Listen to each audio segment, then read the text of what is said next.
messages. To retrieve your messages, press 1. I heard someone calling my name repeatedly, but it was a voice I couldn't recognize. I opened my eyes and looked around. I was on a hospital bed, circled by nurses. Mr. Johnson? Mr. Johnson, you finally woke up. I can see that the effects of the drugs are wearing off, and you're finally getting better now. We just have some more tests to run, and we can discharge you tomorrow, said the nurse.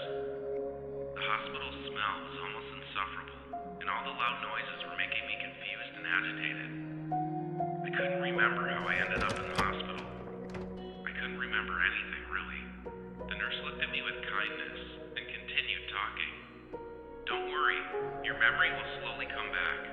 You just have to go home and rest. A difficult time might come, but if you need psychological support, we're here to recommend you the best.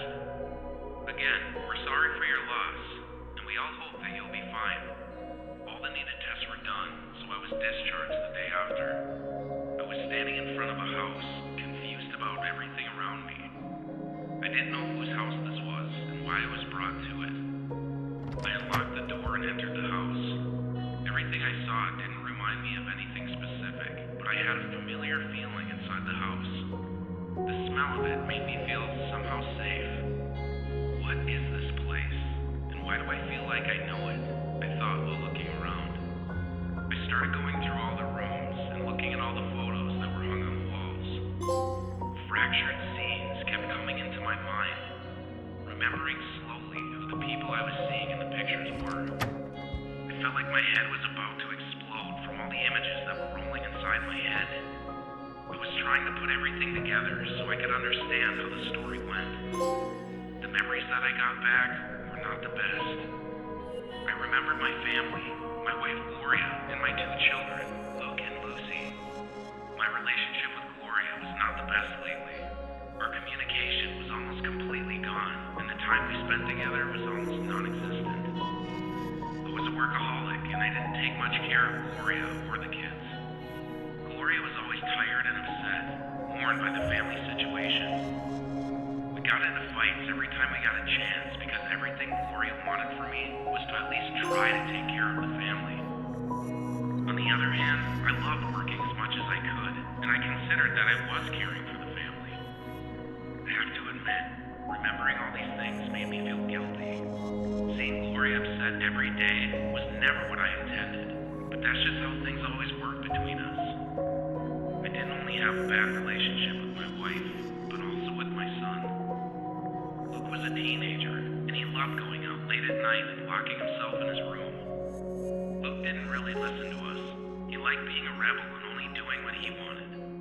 The problem is that I didn't really try to fix the relationship with my son, Gloria being the only one that was taking care of Luke's education. I was always working, and when I wasn't, I never really got the necessary power to have that discussion with him. Luke was rarely with us because he was rarely home. He never ate with us or talked to us. When he was home, he was either playing video games or playing the guitar, but not leaving his room.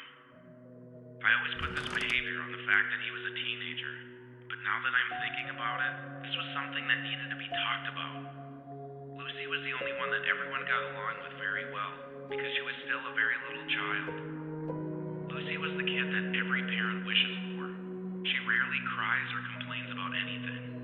Always happy and smiling, Lucy was the only one that made Gloria feel better. Her always cheerful giggles around the house made Gloria smile and forget about all the other things she didn't like. But where is everyone? I thought looking at a family photo. As I was looking through the kitchen, I saw a half-drained coffee cup, and I remembered that I left that there before we went on our family trip. We decided that we should go on a vacation together, a family trip to solve our problems. The trip was better than everyone expected, because the relaxation and free time made us all more calm and ready to talk about what was wrong. Gloria and I got to work through our relationship problems, understand each other better, and we promised to always take time to discuss what bothered us. The fact that Gloria saw all of us happy in one place made her feel the happiest she had ever been. I had never seen her smile so much. Even Luke and I started a beautiful friendship, spending time together and talking about things any father and son talk about. It was the first time, I felt the father-son connection, and I regretted every second in which I didn't talk to my son. Lucy was having the time of her life, playing with all kinds of different toys and always laughing. We were all happy to see her smile and have fun, and she made us feel good too, contaminating us with her positive energy. As I kept remembering things about the trip, I got a bad feeling. My heart started beating faster, and I felt my stomach turning, and different images started flowing through my mind. Unfortunately, our amazing trip took a bad turn on our way back home. I was driving, talking to Gloria, and the kids were sleeping in the back seat. The music was playing ambiently. The kids were snoring, and I was driving on the highway. In that moment of inattention, I crashed the car brutally into a truck that was stationed in the emergency lane. The image and sound of the car crashing was the last thing I remembered before waking up in the hospital. The scene of the accident kept rolling in my head again and again, and I felt like crying on the floor, just now understanding what happened. The sadness and guilt started crawling straight inside my heart. My body was shaking, and I couldn't stop crying. I lost the family that I just got back, and we just started forming a real family again. And I ruined everything. All the time I spent in the office working and not spending time with my family was now my biggest regret. I just now understood why the nurse told me about the psychological help, and why she told me that she felt sorry for my loss. I couldn't believe the memories that were flowing through my mind. For weeks after that, I still had hope that it wasn't how I remembered, and everyone kept telling me that I remembered everything right. No matter how hard I tried, or how many times I visited the psychologist, depression still got me. Everyone was telling me that I should forgive myself, and that life goes on, but my thoughts were not even close to forgiveness. I wish I had never got my memory back, was the first thing I said every morning when I woke up.